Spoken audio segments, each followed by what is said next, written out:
बिस्मिल्लाहिर्रहमानिर्रहीम, अस्सलाम वालेकुम। मेरा नाम मोहम्मद राशिद है और मैं आपको आज के इस नए वीडियो लेक्चर के अंदर खुशामदीद कहता हूं।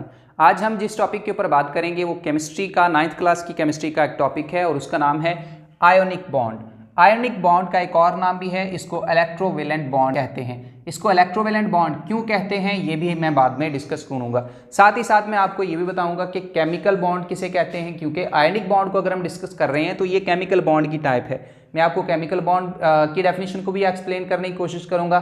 साथ ही साथ जितने पॉसिबल केमिकल बॉन्ड्स की टाइप्स को हम डिस्कस करते हैं आपकी क्लास की हद तक वो भी बताता हूं।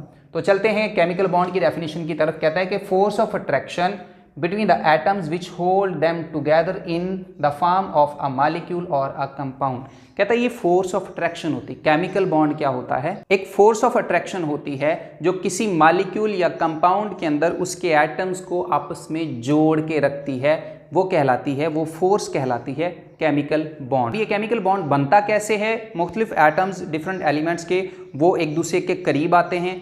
जब वो एक दूसरे के करीब आ रहे होते हैं तो वहाँ पे दो पॉसिबिलिटीज़ होती हैं कि जब वो एक दूसरे को करीब आते हैं तो एक दूसरे को अट्रैक्ट भी कर सकते हैं, एक दूसरे को रिपेल भी कर सकते हैं।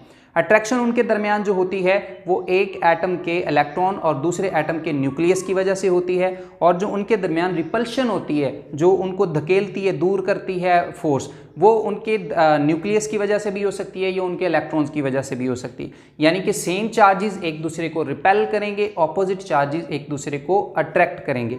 फिर क्या होता है? एक ऐसा मकाम आता है जहाँ पे फोर्स ऑफ अट्रैक्शन ज़्यादा हो जाती है और फोर्स ऑफ रिपल्शन कम हो जाती है।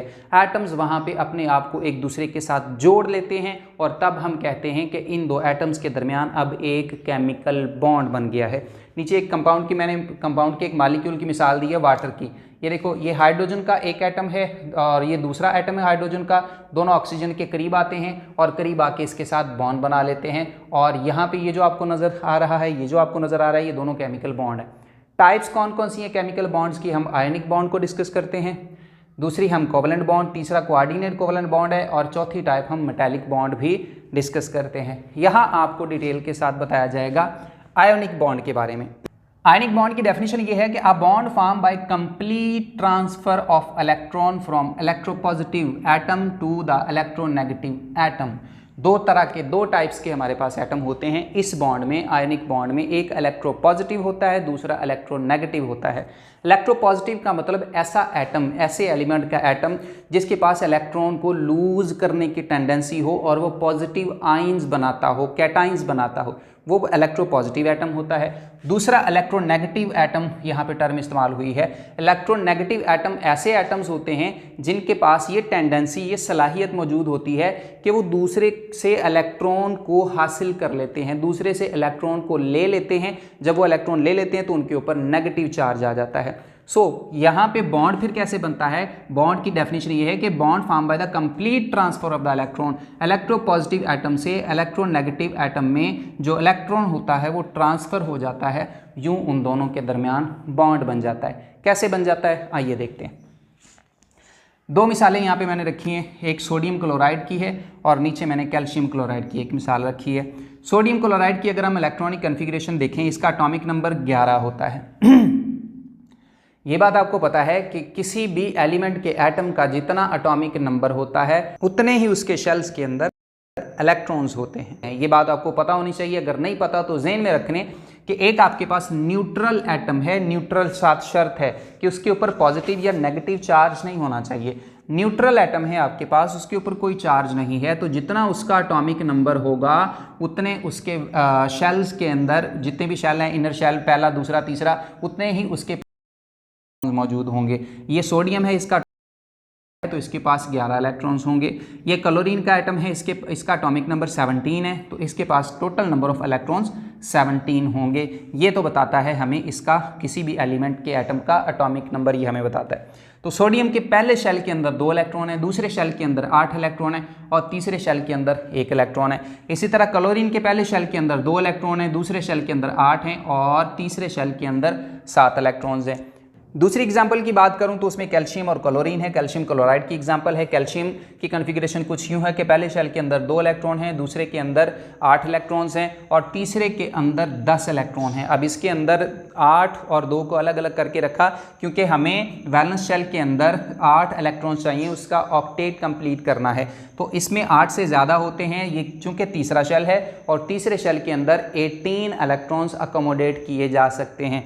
पहले के अंदर 2 किए जा सकते हैं, दूसरे के अंदर 8 किए जा सकते हैं और तीसरे के अंदर 18 इलेक्ट्रॉन अकोमोडेट किए जा सकते हैं। इसलिए इस 2 को हमने चौथे शेल में नहीं लिखा क्योंकि ये जो नंबर 2 है ये तीसरे शेल का ही नंबर है, ये भी इलेक्ट्रॉन्स की तादाद है। सो यूँ पहले शेल के अंदर 2 इलेक्ट्रॉन्स, दूसरे के अंदर 8 और तीसरे के अंदर कितने 10 हैं।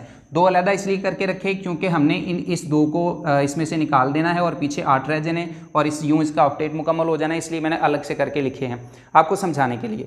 क्लोरीन दोबारा से यहाँ पे लिख दिया है। अब इसका बॉन्ड समझाने से पहले मैं आपको एक बात रिपीट करवाना चाहता हूँ, वो ये है कि एटम्स बॉन्ड क्यों बनाते हैं। पिछले केमिस्ट्री के लेक्चर के अंदर हमने इसके ऊपर एक डिटेल्ड बहस की और उस बहस का नतीजा ये निकाला था कि एटम्स फॉर्म केमिकल बॉन्ड। वो जो जिस लेक्चर की मैं जिक्र कर रहा हूँ उसका लिंक मैंने डिस्क्रिप्शन के अंदर मेंशन भी किया है, आप वहाँ से उस वीडियो लेक्चर को दोबारा से सुन सकते हैं। उसका नतीजा हमारे पास सवाल ये था कि why atoms form chemical bonds, atom chemical bonds क्यों बनाते हैं। उसका नतीजा ये निकला था कि atoms form chemical bonds to attain nearest noble gas configuration. Atom चाहते हैं कि उनके जो करीब तरीन नोबल गैस है अपनी इलेक्ट्रॉनिक कन्फिगरेशन उस करीब तरीन नोबल गैस की इलेक्ट्रॉनिक कन्फिगरेशन के साथ मैच कर लें। एटम क्या चाहते हैं कि अपनी कन्फिगरेशन अपने से करीब तरीन जो नोबल गैस है उसके साथ अपनी इलेक्ट्रॉनिक कन्फिगरेशन मैच कर लें। अब करीब तरीन से क्या मुराद है, जैसे यहाँ पे देखो सोडियम है, उसका एटॉमिक नंबर 11 है। अब इसके करीब तरीन जो नोबल गैस है वो नियॉन है, जिसका एटॉमिक नंबर 10 है, यहाँ पे लिखा हुआ है। सोडियम की कन्फिगरेशन ये है कि पहले शेल में 2 इलेक्ट्रॉन, दूसरे में 8 और तीसरे में 1 है। नियॉन के क्या फ़र्क है कि पहले शेल में 2 इलेक्ट्रॉन हैं और दूसरे में 8 हैं, तीसरे में 1 नहीं है, तो ये करीब तरीन है, नियॉन करीब तरीन है। सोडियम ये चाहता है कि मैं स्टेबल हो जाऊं और ये स्टेबल कैसे होता है कि अपनी जो कन्फिगरेशन है वो नियॉन से मैच करे। इसी तरह क्लोरीन है आपके पास, इसके जो नियरेस्ट नोबल गैस है वो आर्गॉन है। आर्गॉन का एटॉमिक जो नंबर है वो 18 है और क्लोरीन का 17 है। अब 17 ये चाहता है कि इसकी जो कन्फिगरेशन है वो आर्गॉन के साथ मैच हो जाए, ये मतलब है नियरेस्ट नोबल गैसेस का। अभी मैच कैसे करते हैं ये भी देख लेते हैं। सोडियम चाहता है कि इसकी कन्फिगरेशन नियॉन से मैच हो जाए, लेकिन उसके पास एक इलेक्ट्रॉन जो है वो एक्स्ट्रा है। सोडियम के पास ये वाला तीसरे शेल का जो इलेक्ट्रॉन है वो एक्स्ट्रा है, तो ये सोडियम क्या करता है, इस इलेक्ट्रॉन को लूज कर देता है। सोडियम इस इलेक्ट्रॉन को, यहाँ पे मैंने इक्वेशन बनाई है कि सोडियम अपना एक इलेक्ट्रॉन लूज कर देता है, यूँ उसके ऊपर पॉजिटिव चार्ज आ जाता है। सोडियम एक पॉजिटिव आयन बनाता है जिसे कैटाइन कहते हैं, जो मैंने शुरू में बताया था कि जो इलेक्ट्रोपॉजिटिव एलिमेंट होते हैं उनके एटम्स की जो इलेक्ट्रोपॉजिटिव करैक्टर होता है वो ये होता है कि वो इलेक्ट्रॉन को लूज करते हैं और पॉजिटिव आयन्स बनाते हैं। इसी तरह क्लोरीन अपनी कन्फिगरेशन आर्गॉन के साथ मैच करना चाहता है। कैसे करेगा, इसके पास 17 टोटल नंबर ऑफ इलेक्ट्रॉन 17 है, लेकिन आर्गॉन के पास 18 है। ये क्लोरीन क्या करता है, एक इलेक्ट्रॉन गेन कर लेता है, एक इलेक्ट्रॉन गेन कर लेता है। इसकी मैंने डेफिनेशन के अंदर जैसे बताया था कि इलेक्ट्रॉन ट्रांसफ़र होता है from electropositive atom to electronegative atom. जो सोडियम है वो इलेक्ट्रोपॉजिटिव, क्लोरीन है वो इलेक्ट्रोनेगेटिव एटम है। सो क्लोरीन इलेक्ट्रॉन को ले लेता है। ये जो सोडियम ने, अब ये कहीं और से इलेक्ट्रॉन नहीं आया, जो इलेक्ट्रॉन सोडियम ने लूज किया वो इलेक्ट्रॉन क्लोरीन ने गेन कर लिया। जब क्लोरीन इलेक्ट्रॉन को गेन कर लेती है तो इसके ऊपर नेगेटिव चार्ज आ जाता है। ओके, अब देखें इसके पास, सोडियम के पास इलेक्ट्रॉन जब लूज करता है, ये वाला इलेक्ट्रॉन नहीं रहता, तो कन्फिगरेशन ये रह गई है। अब ये कन्फिगरेशन इस नियॉन के साथ मैच कर गई है।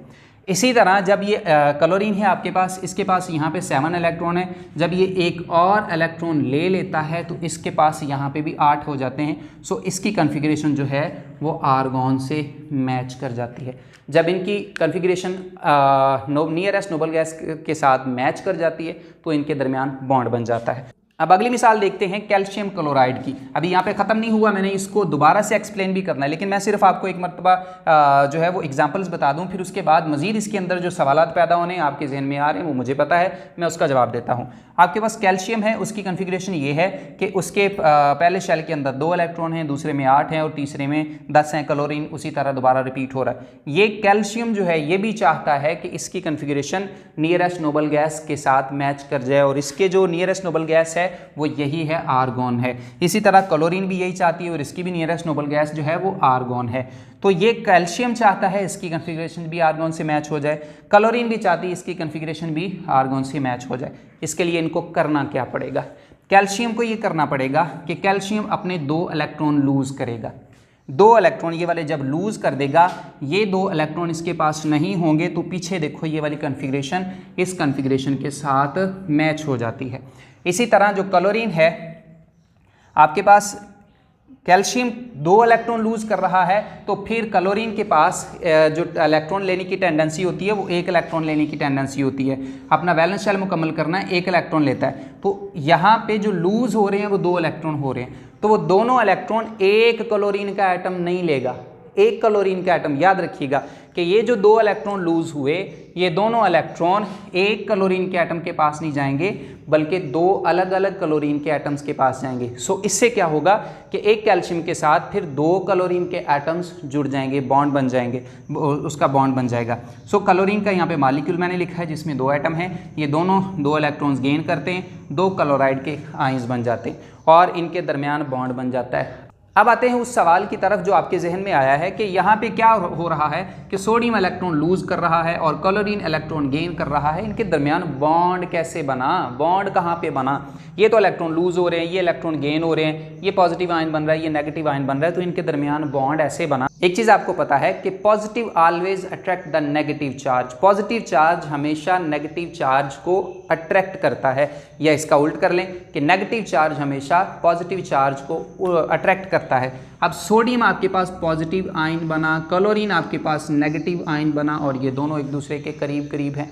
अब इनके इस पे पॉजिटिव चार्ज है और इस पे नेगेटिव चार्ज है। अब ये दोनों एक फोर्स के ज़रिए एक दूसरे के करीब आएंगे, और वो फोर्स जिसके ज़रिए ये एक दूसरे के करीब आएंगे उस फोर्स का नाम है electrostatic force of attraction. Electrostatic force of attraction की वजह से, ऑपोजिट चार्जेस होने की वजह से ये एक दूसरे के करीब आते हैं और इनके दरमियान बॉन्ड बन जाता है। इसी तरह एक आपके पास कैल्शियम का आयन है और 2 आपके पास क्लोराइड के आयंस हैं, ये दोनों एक दूसरे के करीब आते हैं और इनके दरमियान इलेक्ट्रोस्टैटिक फोर्स ऑफ अट्रैक्शन की वजह से बॉन्ड बन जाता है। जैसे यहाँ मिसाल भी लिखी हुई है, एक कैल्शियम का एटम है, एक क्लोरीन का मॉलिक्यूल है जिसके अंदर क्लोरीन के 2 एटम्स मौजूद हैं। ये एक दूसरे के साथ रिएक्शन ऐसे करते हैं कि ये 2 इलेक्ट्रॉन्स लूज करता है, ये दोनों एटम्स एक एक इलेक्ट्रॉन को गेन कर लेते हैं, ये पॉजिटिव आयन बना देता है और ये नेगेटिव आयन्स बनते हैं, लेकिन 2 बनते हैं।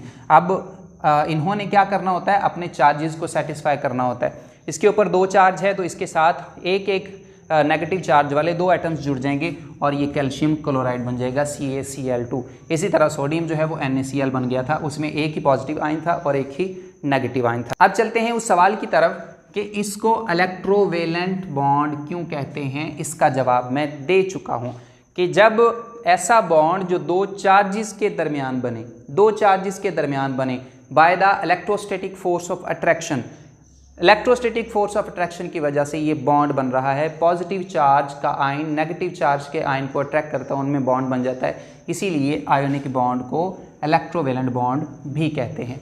ये था आज का हमारा लेक्चर। उम्मीद करता हूँ कि आपको समझ आई होगी। अगर किसी चीज़ में कोई कन्फ्यूजन है तो आप कमेंट सेक्शन में मुझसे पूछ सकते हैं, मैं इंशाल्लाह उसका जवाब दूंगा।